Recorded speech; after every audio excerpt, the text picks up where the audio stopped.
드디어 20살이 되었다. 어릴 때부터 혼자 자유롭게 기차 여행하는 것이 꿈이었는데 부모님이 걱정하시기에 성인이 될 때까지 참기로 약속했었다. 드디어 꿈을 이루다니 말도 못하게 기뻤다. 여행 가기로 한 당일 나는 부모님을 안심시켜드리기 위해 외삼촌들이 사는 지방을 돌며 신세를 지겠다고 했다. 이것은 부모님이 예전부터 제안했던 것으로 원래는 발길이 닿는 대로 자유롭게 다닐 계획이었지만 여행 당일 울상이 된 엄마의 표정을 보니 마음이 불편해 받아들인 것이었다. 엄마는 기차 시간을 알려달라며 외할아버지께서 마중 나와 있으실 것이라고 했다. 오랜만에 나를 아껴주시는 외할아버지를 뵐 생각에 나도 마음이 즐거웠다. 그렇게 가벼운 마음으로 집을 나섰다. 그런데 이상하게도 문 밖을 나서자마자 머리가 지끈거렸다. 이번 여행에 내가 이 정도로 신경 쓰고 있었나? 짐을 가볍게 챙겼는데도 어깨가 무거운 느낌이었다.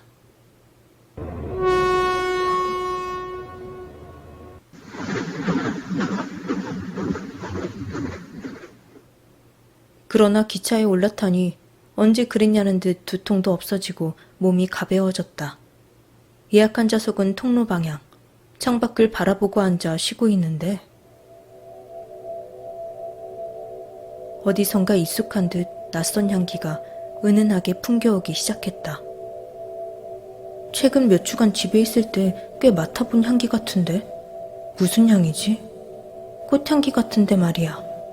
인기척이 느껴져 옆을 보니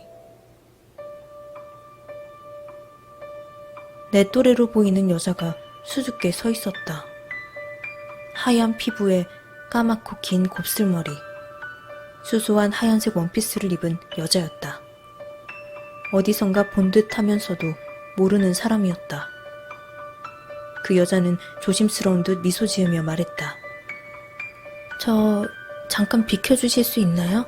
제가 옆자리에 앉아야 해서요. 여고생처럼 보이는 모습과는 달리 목소리는 꽤 성숙했다. 그러나 말투만큼은 수줍은 건지 낯을 가리는 건지 긴장한 듯 느껴졌다. 나는 지나갈 수 있도록 황급히 비켜주며 말했다. 아, 그래요? 죄송합니다. 여자는 다행이라는 듯 배시시 웃어 보이더니 내 옆에 앉았다. 은은하게 뭔지 모를 그 꽃향기가 풍겨왔다. 그녀에게서 나는 향이었다. 이윽고 기차가 출발했다.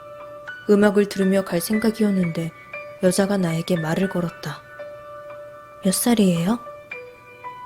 낯을 가린다고 느껴졌는데 외향적인 스타일이구나 싶었다. 나는 친절하게 대답했다. 저는 20살이요. 그러자 여자는 아, 정말? 저는 19살이에요, 오빠. 라고 대답하며 또다시 배시시 웃어 보였다. 훅 들어온 오빠 소리에 기분이 좋아졌다. 나는 우리가 서로 말을 편하게 했으면 좋겠다고 했고 여자는 기분 좋게 허락했다. 우리는 그때부터 대화를 나누기 시작했다. 여자는 나에 대해 이것저것 질문했다. 오빠는 학교 다닐 때 어떤 과목 제일 좋아했어? 오빠는 아주 어렸을 때 어떤 아이였어? 오빠는 이상형이 뭐야? 이런 질문들을 보아 그녀가 나에게 관심 있어 한다는 것을 느꼈고 나도 그런 그녀에게 조금 호감이 생기기 시작했다. 마치 인터뷰 같은 대화가 끝나고 난 후 그녀는 어느 정도 나에 대해 호기심을 채웠는지 다른 질문들을 하기 시작했다. 그런데 오빠는 기차 타고 어디 가는 거야? 아, 나는 혼자 여행하려고. 혼자? 대단하다. 나는 혼자 여행하는 건 싫어해. 그래? 그럼 친구나 가족이 다른 좌석에 앉아 있는 거야? 나는 주변을 둘러보았다. 우리가 탄 기차칸이 텅 비어 있었다. 당연히 그녀의 가족이나 친구도 보이지 않았다. 나는 어벙한 얼굴로 그녀를 쳐다봤다. 그러자 그녀는 배시시 웃으며 말했다. 나는 가족이 엄마뿐인데 엄마는 나를 싫어해. 응? 엄마라고? 엄마는 나 싫어해.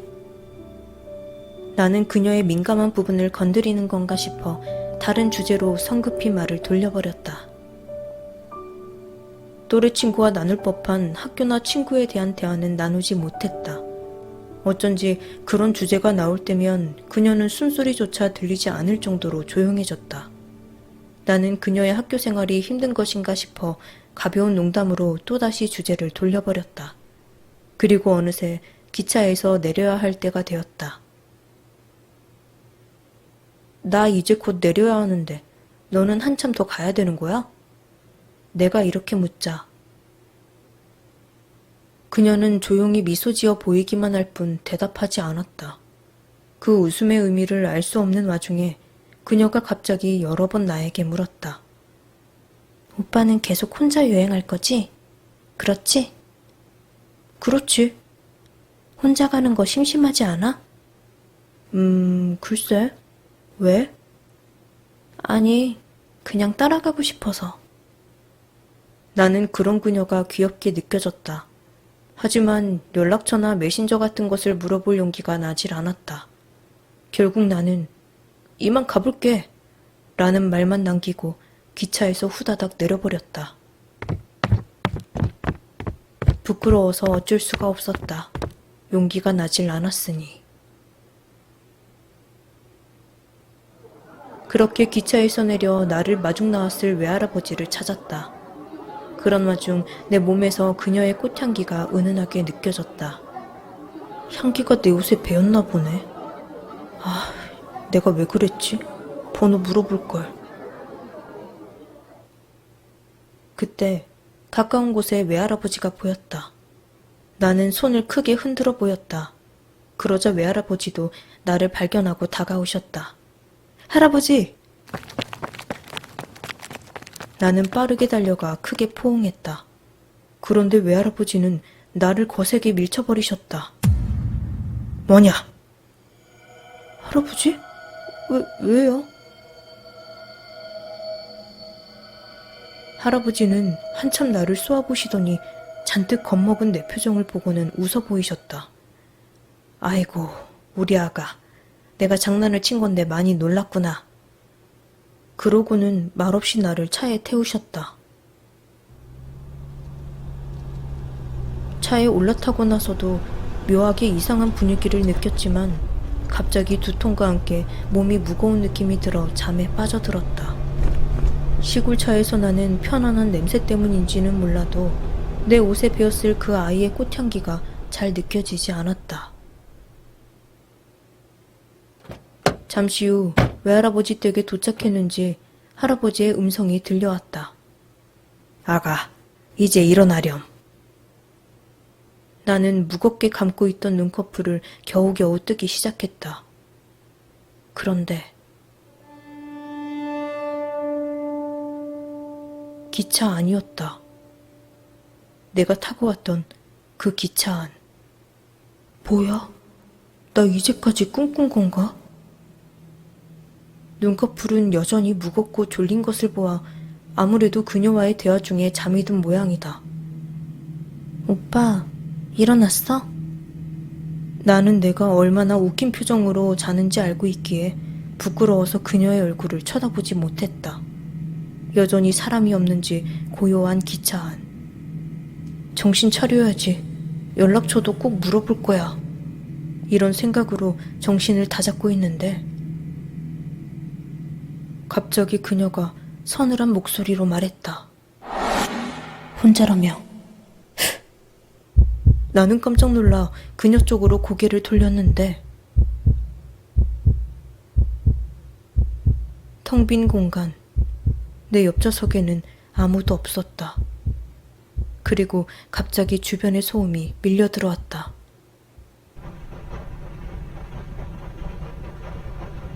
기차 칸에는 사람이 꽤 많았다. 뭐야? 뭐지? 악소리도 나오지 않는 얼떨떨한 상황이었다. 몇 분 정도 지났을까? 나는 그제야 소름이 돋아 엄마에게 전화하기 위해 폰을 꺼내들었다. 그런데 놀랍게도 폰에는 엄마에게 걸려온 부재중 전화가 몇십 통이나 쌓여 있었다. 그리고 또다시 걸려오는 전화. 나는 무서운 감정을 떨쳐버리기 위해 재빨리 전화를 받았다. 여보세요? 엄마, 나 있잖아.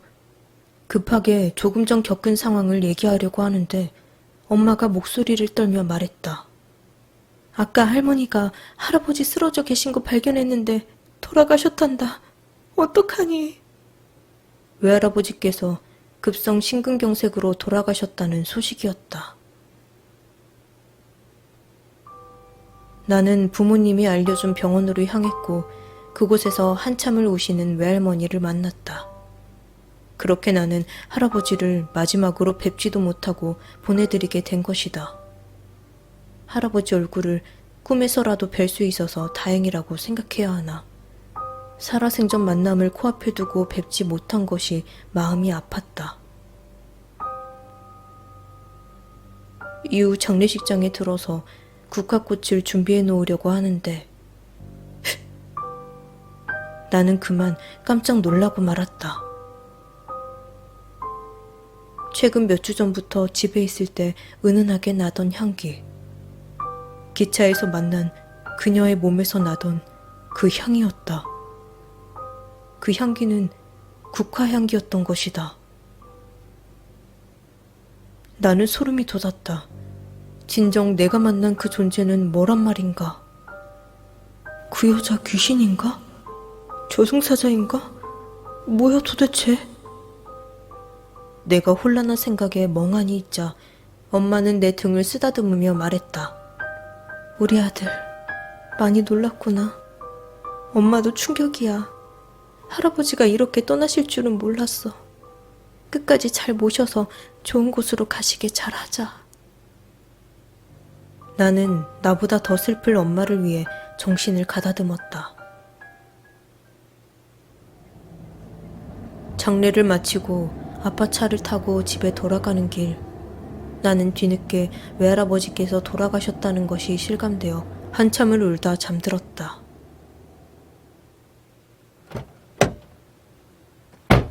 잠시 후 차가 도착한 소리와 함께 부모님이 깨우는 소리에 눈을 떴는데 이상하게도 도착한 곳은 웬 모텔의 주차장이었다. 아빠, 여긴 왜 왔어? 어리둥절해서 묻자. 묻지 말고 여기서 며칠 지내다가 가자. 나중에 말해줄게. 나는 아빠의 진지한 눈빛에 압도되어 더 이상 질문하지 못하고 그렇게 모텔에서 생활했다. 그리고 며칠 후에는 집으로 돌아가지 않고 친척 집에 가서 신세를 졌다. 그때는 또다시 궁금증을 참지 못하고 왜 집으로 가지 않는지 물어봤지만 부모님은 갑자기 이사갈 집을 알아보고 있으니 아무것도 묻지 말고 따라달라고 했다. 결국 부모님은 내가 갈 대학교에서 어느 정도 가까운 곳에 새 집을 알아보셨다.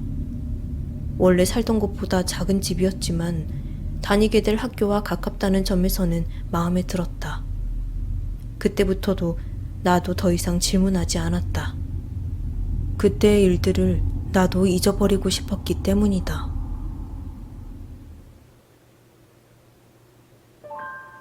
나는 그곳에서 몇 년 동안 즐겁게 대학 생활을 했다. 예쁜 후배와 연애도 하고 열심히 공부해서 장학금도 받고 좋은 친구들도 사귀었다. 누가 보더라도 정석적인 대학 생활을 했다. 단 또래 친구들이 혼자 해외로 나갈 때에도 나는 국내 여행조차 가지 않았다. 친구들은 취직 전에 여행을 많이 다녀야 한다고 권했지만 나는 그 시간에 아르바이트를 하고 자격증 공부를 하라고 거드름을 피웠다. 하지만 내 진짜 속내는 20살 때의 그 일에 아직도 겁먹어 있는 것이었다. 대학 졸업 후에는 원하던 직장에 합격했다. 대단한 직장은 아니었지만 꽤 좋은 회사였다. 나는 얼마간 모은 돈으로 회사 주변의 작은 방으로 독립해 나가기로 했다. 이사 나가기 전날 나는 부모님 집에서 마지막 저녁 식사 시간을 가지게 되었다. 그러다가 문득 외할아버지께서 돌아가셨던 날 내가 기차에서 겪었던 일에 대해 얘기하고 싶어졌다. 부모님은 뭐라고 할까? 그저 이상한 꿈이라고 할까? 어떻게 생각할지 궁금했기에 나는 그 당시 일을 털어놨다. 그러자 부모님의 표정이 굳어졌다. 몇 초간의 정적 후 엄마는 천천히 입을 열었다. 그게 엄마가 실은 너한테 말 못한 게 있어. 너 윗집에 자주 놀러오던 아줌마 기억나니? 당시 윗집 아줌마라면 두세 번 엘리베이터에서 마주쳐 인사한 적이 있다. 그리고 내가 공부하고 있는 사이 자주 놀러와 엄마와 수다를 떨다 갔다는 것만 알 뿐이었다. 그 아줌마? 근데 왜? 아니 글쎄, 그 여자가 너 여행 가기 2달 전인가? 평소처럼 놀러와서 나랑 대화하고 있었는데 너 공부 중이냐고 묻길래 이제 20살이 되었으니까 친구 만나러 다니고 여행 갈 준비한다고 했지. 그랬더니 친구는 누굴 만나는지, 여행을 어디로 가는지, 기간은 얼마나 계획하고 있는지 성질을 내면서 쏘아붙이는 거야. 이상해서 왜 그런 걸 묻냐고 했더니 너 여행 가서 이상한 여자 사귀면 어쩌려고 그러냐면서 고래고래 소리 지르고 가버렸어. 그 이후로 층간소음을 어찌나 내던지 윗집에서 뭘 때려 부수는지 쿵쿵 소리가 자주 나더라고. 그 말을 듣고 나는 고개를 갸우뚱했다. 그 아줌마가 나를 본 건 2-3번 정도일 뿐인데 나에게 그렇게 신경 써줬다는 것도 이상하고, 특히나 층간소음은 한 번도 들어본 적 없기 때문이다. 그래? 나는 층간소음 들어본 적 없는데? 엄마는 한숨을 푹 쉬며 말했다. 그럴 만도 하지. 너 있을 때는 우연히 조용해져서 다행이라고만 여겼지.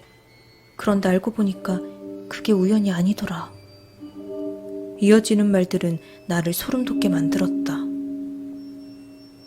너 여행 가기 몇 주 전에 경찰이 찾아왔었는데 그 여자가 죽었다고 하더라고. 질식해서 죽었다나. 아무튼 그 여자 서랍에서 일기랑 사진들이 나왔는데. 엄마는 몸을 덜덜 떨며 말을 잇지 못했다. 나는 그런 엄마의 모습에 긴장했다. 더 이상 이야기를 듣지 말아야 하나 망설여질 정도였다. 아빠는 엄마를 잠시 다독인 후 대신 말해주기 시작했다. 아들, 너무 충격받지 말고 들어. 그게 다 너랑 관련된 거라고 하더라. 그 여자가 너를 남자로서 좋아했던 모양이다. 일기장에 너를 관찰한 내용이 가득하고 너 고등학교 다닐 때부터 몰래 따라다니며 찍은 사진들이었어. 아무것도 못 느꼈니? 당황스러웠다. 그 아줌마를 본 적은 2-3번밖에 되지 않았는데 그동안 나를 몰래 스토킹하고 있었다는 사실이 믿기지 않았던 것이다. 그럼 도대체 그 사람은 왜 죽었단 말인가? 아빠는 내 의문을 느꼈는지 계속 이야기해 주었다. 그 여자가 딸이 있었는데 너랑 1살 차이밖에 안 나는 여자애였단다. 친딸은 아니고 죽은 전남편 딸. 알고 보니 학교도 거의 안 보내고 가둬놓다시피 해서 키웠다고 하더라. 가끔 늦은 새벽에 편의점 심부름 시킬 때나 외출할 수 있었다고 하더라고. 그런데 그 여자가 죽기 전에 그 딸을 얼마나 때렸는지 알고 보니 그 층간소음이 그 딸에게 물건을 집어던지고 때리는 소리였던 거야. 근데 너 없을 때만 들렸던 걸 보면 그 여자가 자기 딸한테 화풀이할 겸 우리한테 시위한 건가 싶기도 해. 결국 참다 못한 딸이 여자가 잘 때 질식시키고 경찰에 자수했대. 이웃 사람들이 그 딸이 조용히 경찰차에 타는 것까지 봤다고 하더라. 흰색 헐렁한 원피스 하나 입고 얼마나 해를 못 봤으면 피부가 창백했다더라. 머리도 한 번을 빗지 못했는지 긴 곱슬머리처럼 보였대. 얼마나 맞아왔는지 피멍이 가득한데 해방됐다고 느끼는 건지 배시시 웃으면서 갔다고 하더라. 나는 소름이 돋았다. 그럼 내가 기차에서 본 그 존재가 윗집 딸이라는 것인가? 처음 봤을 때 어디선가 본 듯했던 이유는 새벽에 편의점에서 마주치기라도 해서일까? 그럼 그 여자애 혹시 죽었어? 나 기차에서 본 귀신이 걔인 것 같은데? 그러자 이번에는 엄마가 떨리는 목소리로 대답했다. 그리고 그 말이 나를 아직까지도 무섭게 만든다. 그건 아닌 것 같아. 이웃집 사람이 오랜만에 전화해서 알려줬는데 그 딸은 최근에 그 동네에 돌아와서 이제서 짐 정리하고 떠났다고 하더라. 엄마 생각에 너가 봤다는 그 귀신은 죽은 그 여자 같아. 그 딸이 이웃 사람들한테 말해주기를 그 여자가 매일 너 사진 한 장 꺼내서 가슴에 품고 내가 너였으면 하고 그렇게 자기를 때렸다고 하더라고. 나는 머리가 띵했다. 당시 여행 가기 몇 주 전부터 집에서 나던 국화 향기는 나만 맡았던 향이었다. 그런데 생각해보니 시기상 그 여자가 죽은 때부터 맡기 시작한 것이었다. 나는 그 여자가 자신의 장례식장을 오가며 나를 지켜봤다는 것처럼 느껴져 소름이 돋았다. 게다가 기차에서 만났던 그녀에게서도 국화 향기가 났다는 사실은 그 여자가 자기 딸의 모습으로 나를 만나러 온 것이라는 생각이 들어 돌아버릴 지경이었다. 평소에 부러웠던 딸의 모습을 하고 나를 데려가려고 한 것이었을까? 내가 충격받은 얼굴로 멍하니 있자 아빠가 말했다. 아무래도 외할아버지께서 그 여자를 잡아가셨나 보다. 어쩐지 서늘한 말투로 혼자라며 라고 말한 그녀의 마지막 목소리가 떠올랐다. 나는 외할아버지께서 그 여자를 잡아갔다는 말에 안심이 되면서도 한편으로는 그 여자 때문에 돌아가신 것일까라는 위화감도 들었다. 하필 뵙기 직전에 그렇게 되신 것이 마음에 걸렸기 때문이다. 하지만 내가 혼자가 아니라는 사실에 기분 나빠했던 그 여자의 목소리를 떠올리면 마지막 가시는 길에 나를 보러 왔던 외할아버지께서 우연히 그 여자를 보고 잡아간 것이라는 생각이 들었다. 그 사건 이후로 하는 일마다 잘 풀린 것을 보면 계속 나를 보살펴주고 계신 것 같기도 하다. 나는 현재 별일 없이 보통 사람들처럼 평범하게 잘 살고 있다. 가끔 그 여자를 떠올릴 때면 괜한 시선이나 국화 향기가 느껴지는 듯도 하지만 그건 내 기분 탓이겠지.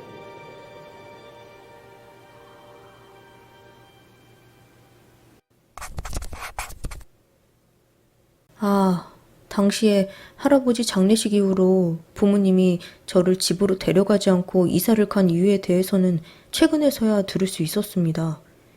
알고 보니 윗집 여자가 죽은 이후로 어머니가 매일 같은 악몽에 시달리셨다고 해요. 항상 그 여자가 저와 함께 언제나 같은 모습으로 꿈에 나왔다는 거예요. 저한테 사건이든 악몽이든 말하지 않으셨던 거는 본인께서 무섭기도 했고 제가 충격받을까봐 말하지 않고 계셨던 거더라고요. 아무튼 그 당시 아버지는 어머니의 악몽을 기분 탓에 꾸는 꿈이라며 신경 쓰지 말라고만 하셨다는데 어머니는 그 꿈으로 인해 계속 찜찜한 기분을 갖고 계셨다고 해요. 그러다가 외할아버지께서 돌아가시는 일을 겪게 되니 혹시나 저를 잃을까봐 그 집에 발을 들이지 않게 했던 거더라고요.